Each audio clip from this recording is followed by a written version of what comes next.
एक मुखी से लेकर 14 मुखी तक रुद्राक्षों का वर्णन। और स्कंद पुराण में एक मुखी से लेकर 21 मुखी तक रुद्राक्षों का वर्णन। कौन सा रुद्राक्ष क्या फल देता है, कितना असर करेगा कौन सी चीज पर, एक एक चीज का महत्व शिव पुराण के अंतर्गत आता है। एक एक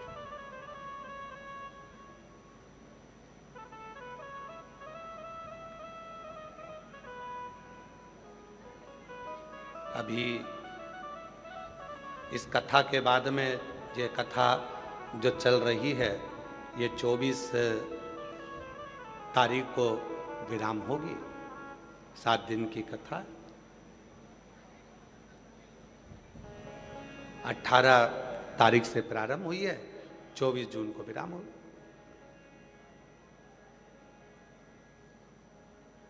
उसके बीच में अभी इसके बाद तो एक अनुष्ठान है बाबा का, इसलिए कथा को थोड़ा सा पीछे की ओर लिया, कुबेरेश्वर धाम का ही। तो उस अनुष्ठान में हम रहेंगे, तो बीच में छुट्टी ली है थोड़ा, और उसके बाद में कथा हम प्रयास करेंगे कि ऑनलाइन उसमें आपको एक मुखी से लेकर 14 मुखी और एक मुखी से लेकर 21 मुखी कौन सा रुद्राक्ष किस स्थान पर रख दिया जाए कि उसकी वहां पर ऊर्जा इतनी तीव्र रहे कि व्यक्ति के जीवन के सारे दुखों का नाश होना प्रारंभ हो जाए। प्रयास करेंगे कि उस कथा को जनमानस तक भेजा जाए, उस कथा को बात।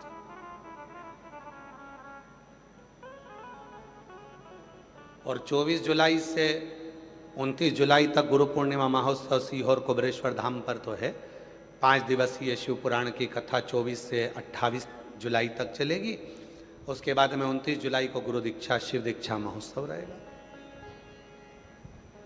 फिर 30 तारीख से श्रावण चालू हो जाएगा, बाबा की कावड़ प्रारंभ हो जाएंगी। 1 महीने का कुबेरेश्वर धाम का कावड़ मेला प्रारंभ हो जाएगा। लोग जल भर कर लाएंगे, बाबा को चढ़ाएंगे।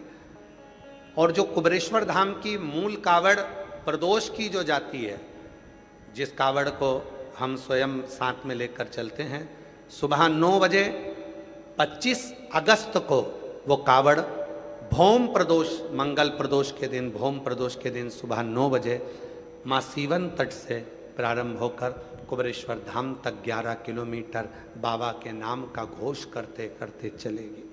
तो अब की बार 2026 की जो कावड़ है, भौम प्रदोष के दिन 25 अगस्त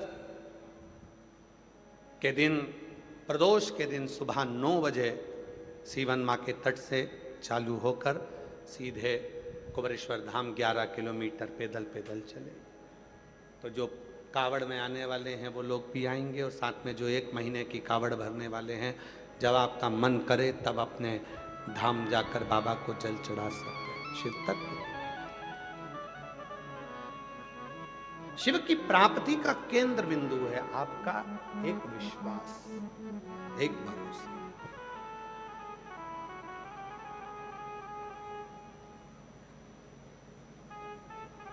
महाराज,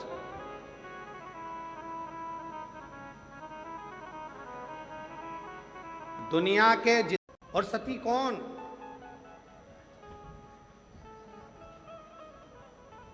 दक्ष प्रजापति के घर में कई कन्याओं का जन्म हो गया। कन्याओं के जन्म के बाद दक्ष प्रजापति ने फिर माँ जगत जननी दुर्गा की आराधना साधना करी और विनय करा कि मेरे घर में एक बेटी का जन्म और हो जाए, मेरे घर में एक बेटी का जन्म और हो।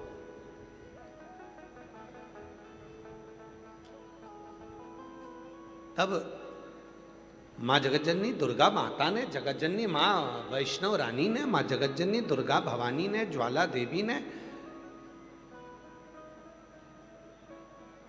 माँ चिंतपूर्णी, माँ मनसा, माँ कांगड़ा, माँ ज्वाला,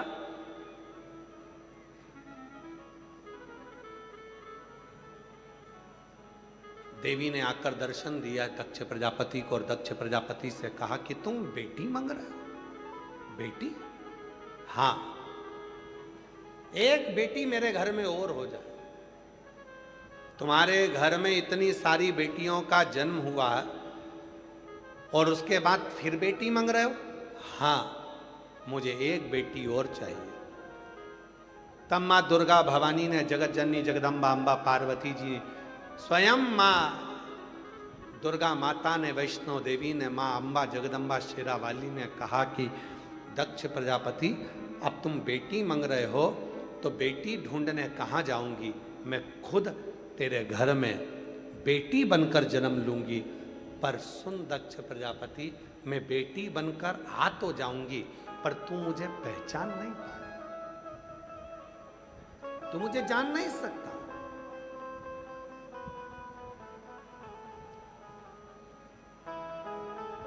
एक ने जाए तो शिवजी असुरों की बात को जानते। बढ़िया है रिंकू, साधुता तुमको। एक बार साउंड वाला, ये वैभव, ये कुर्सी, ये पद, ये प्रतिष्ठा, सब मेरा कुछ भी नहीं है, सब उसी का है। उसने तो मुझे बस लाकर बिठाया है कि तुझे संभाल, ये मेरा नहीं। शिव महापुराण के महत्तम में वेदव्यास जी ने वर्णन किया, कथा का जजमान मिल नहीं रहा था तो कथा का जजमान चंचुला देवी ने शिव और पार्वती को बना, शंकर पार्वती। कल कथा में दर्शन करे थे ईश्वर गोरा के, शिव पार्वती यजमान बने थे।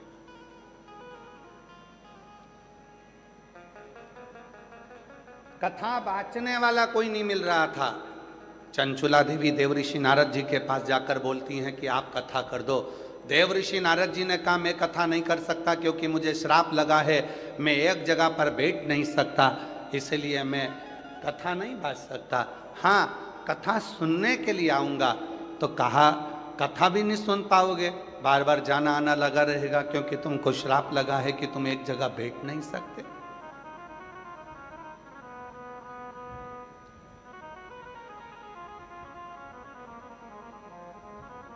तो कथा कौन बांचेगा? तब देवऋषि नारद जी अपने मित्र के पास में ले गए और तुमरुका जी से विनय करा कि आप कथा बांचो। तुमरुका जी कहते हैं, मेरे बस की बात नहीं है शिव पुराण की कथा कहना, स्वयं महादेव बांचेगा। इसलिए तुमरुका जी का नाम तुमरुकेश्वर महादेव हो गया। तुमरुका जी शिव का एक आनंद भाव लेकर कथा के रस तत्व को बांचना प्रारंभ कर। जजमान कौन बना?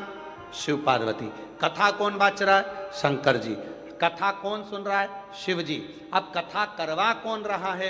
तो कथा करवाने के लिए चंचुला देवी से पूछा गया, क्या तुम कथा करवा सकती हो? चंचुला देवी कहती है, मेरी सामर्थ्यता नहीं कि मैं शिव पुराण की कथा को करवा सकूं। इस कथा को तो स्वयं महादेव और पार्वती ही करवा सकते हैं, इसलिए कथा करवाने वाला भी महादेव और पार्वती।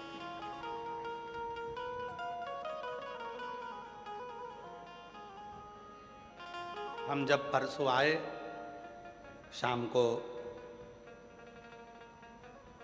अमरजीत सिंह मेहता जी के घर पर जब पहुंचे,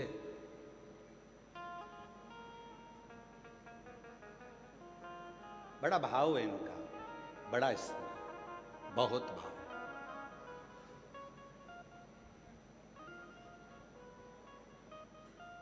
आज हम कहने में पीछे नहीं हटेंगे। अमरजीत जी आपको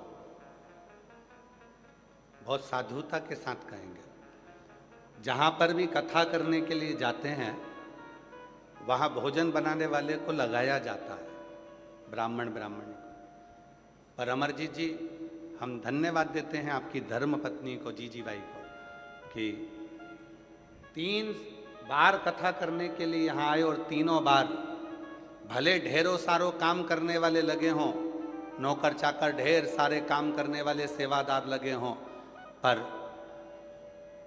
भले सबका भोजन कोई भी बनाए, पर हमारी जीजी बाई अमर सिंह जी मेहता जी की धर्म पत्नी, हम ये तीसरे वर्ष में देख रहे हैं, 7 दिन जब तक हम इनके यहाँ रहते हैं तब तक हमारे भोजन बनाना भी स्वयं, हमारे बर्तन को साफ भी स्वयं, और भोजन सब्जी काटना, संभालना, बनाना, सब सामग्री एक जैसे माँ अपने बेटे को भोजन कराती है, से अन्नपूर्णा की तरह हमारी जीजी भाई हमको प्रसाद करती। मैं साधुता दूंगा इसके।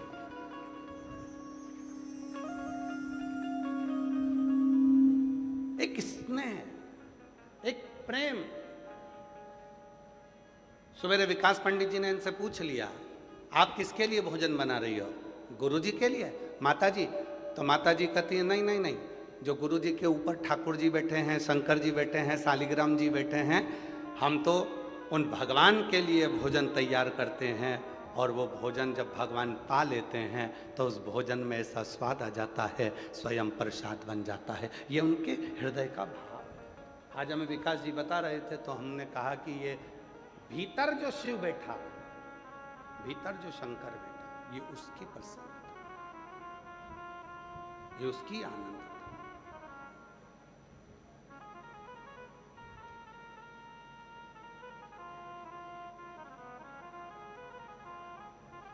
दिखावा नहीं है, ये प्रेम है। और शिव को क्या चाहिए? कल कथा में कहा था 8 घंटे, 24 घंटे, 10 घंटे बैठकर आप भगवान का नाम जाप करिए। भगवान से आप ये आशा मत रखना कि भगवान तुम्हें मिल जाए। 8 घंटे बैठकर भी अगर आप भजन करोगे, 10 घंटे तक बैठकर अभिषेक कर रहे हो, लाओ गन्ने का रस लाओ, लाओ मैंगो का रस लाओ, लाओ ये लाओ, लाओ वो लाओ, सारी दुनिया की सामग्री लाकर तुमने शंकर जी को सारा रस चढ़ा दिया, सारा दूध चढ़ा दिया, दही चढ़ा दिया, ढेरों सामग्री तुमने शिव जी को चढ़ा दी। भूखे भी रहे, प्यासे भी रहे, और खूब 24 घंटा तुम शंकर जी पे सेवा भी करते रहे, और तुम सोचो कि शिव जी मुझ पर कृपा कर दें। शंकर कहते हैं कि मैं दिखावे से परे हूँ, तू कुछ मत दे, केवल एक बार मौन होकर, शांत होकर, हृदय से मुझे पुकार कर देख, श्री शिवाय नमस्तुभ्यम बोल कर देख, ओम नमः शिवाय बोल कर देख। जब तेरे हृदय की वाणी मुझ तक पहुंचेगी, तुझे कुछ नहीं देना पड़ेगा, मैं खुद तेरे पास आकर खड़ा हो जाऊं स्वयं। कोई वस्तु की चाह शिव को नहीं है। एक पत्र आया है, अच्छा है।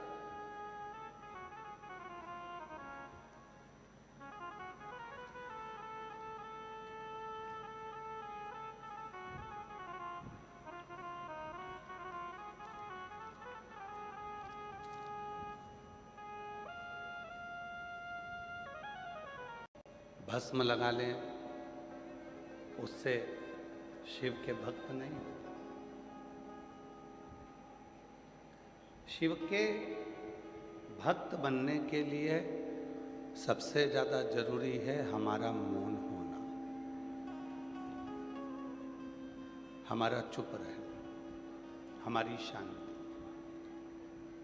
और कर्पूर घोरम करुणावतार संसार सारम भुजगेन्द्रहारम सदा वसंतम हृदयारविंदे भवं भवानी सहितं नमामि। कर्पूर घोरम करुणावतारम संसार सारम भुजगेन्द्रहारं सदा वसंतं हृदयारविंदे भवं भवानी सहितं नमामि। शिव के भक्त होने के लिए दिखावे की जरूरत नहीं पड़ती।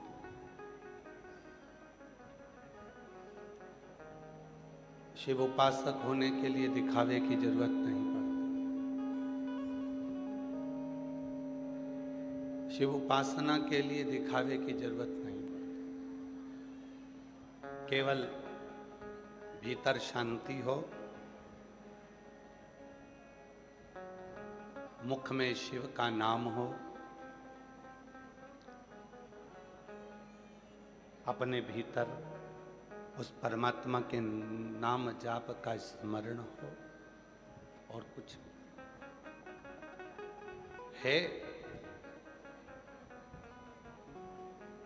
आपके गले में रुद्राक्ष पड़ा हुआ है,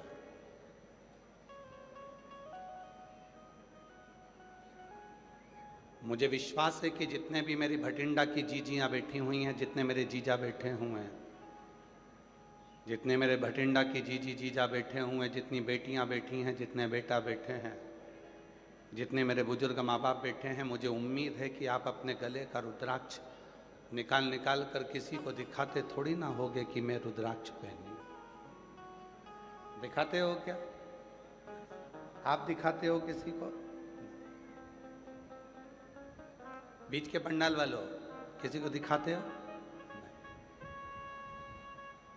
तिजोरी में रखा हुआ धन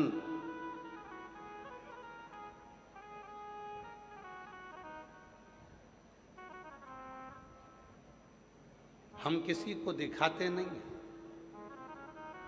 घर में बना हुआ भोजन हम किसी को दिखाते नहीं हैं। घर में रहने वाली बहू को, बेटी को, लड़की को हम बार बार किसी को दिखाते नहीं।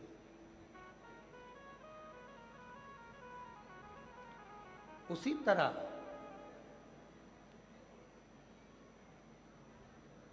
भगवान की अविरल भक्ति को, भगवान के स्मरण को, भगवान के भजन को, भगवान के मंत्र जाप को, भगवान शंकर की अविरल भक्ति को हम दुनिया के लोगों को कैसे दिखाएं?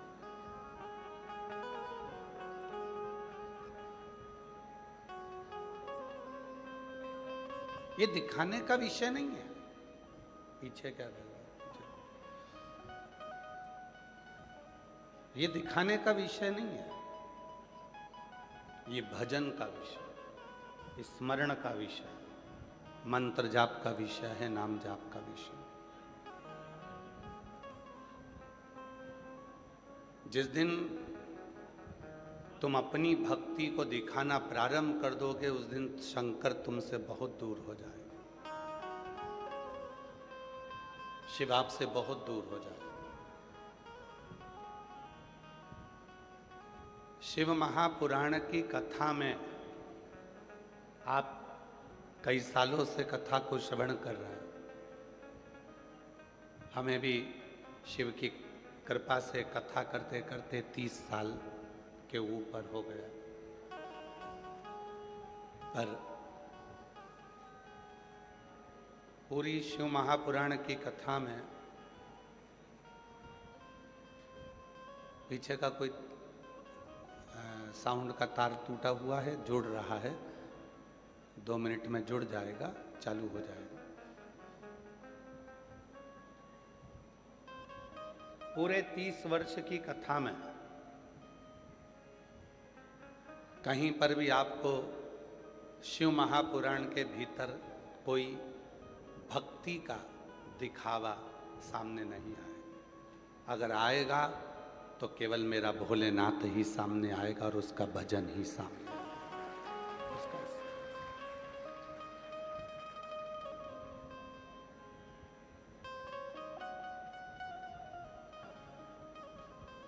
भगवान ब्रह्मा जी के पास में असुरों की बात जाती है, भगवान विष्णु के पास में असुरों की बात जाती है, इंद्रदेव के पास में असुरों की बात जाती है, गरुण वरुण के पास में असुरों की बात जाती है, पर केवल एक देव अधिदेव महादेव ऐसे हैं जिनके कैलाश पर असुरों की बात नहीं जाती। कोई बताने जाए तो शिव जी असुरों की बात को जानते। बढ़िया है रिंकू, साधुता तुमको। एक बार साउंड वाले के लिए भी जोरदार ताली बजाओ, अच्छा साउंड।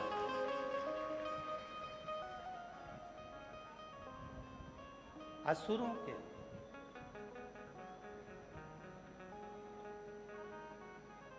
ब्रह्मा जी के पास बात गई असुरों की, भगवान नारायण के पास बात गई असुरों की, पर शिव जी के पास असुरों की बात नहीं जाती। असुर ब्रह्मलोक पर आक्रमण करते हैं, असुर वैकुंठ लोक पर आक्रमण करते हैं, असुर इंद्र लोक पर आक्रमण करते हैं, पर असुर कैलाश पर आक्रमण नहीं करते। कैलाश पर जाते ही नहीं। क्यों? क्योंकि असुरों को भी मालूम है कि ब्रह्मलोक, वैकुंठ लोक, इंद्र लोक, ये सारे लोकों में असुरों का संहार किया जाएगा और उनको नरक में ले जाकर पटक दिया जाएगा। पर केवल एक शिव का धाम कैलाश ऐसा है, अगर कोई असुर भी पहुंच गया तो उसका संहार नहीं होगा, वो शंकर के धाम में ही उनका गण बनकर रह जाएगा और उनके गणों की गिनती में। रावण शिव जी के गणों की गिनती में आते हैं।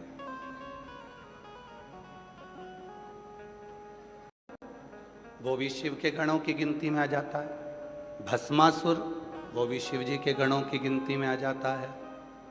एक एक असुर जितने भी हुए, जितने भी असुर हुए, वो सब भगवान शंकर के गणों की गिनती में आ गए। गणों क्यों?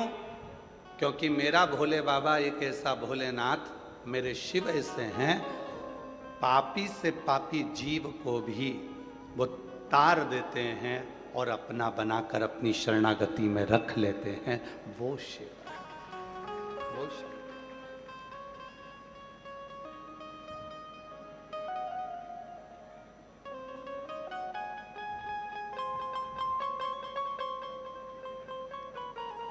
वो शंकर हैं। ये इसीलिए कहते हैं किस्मत वालों को मिलता है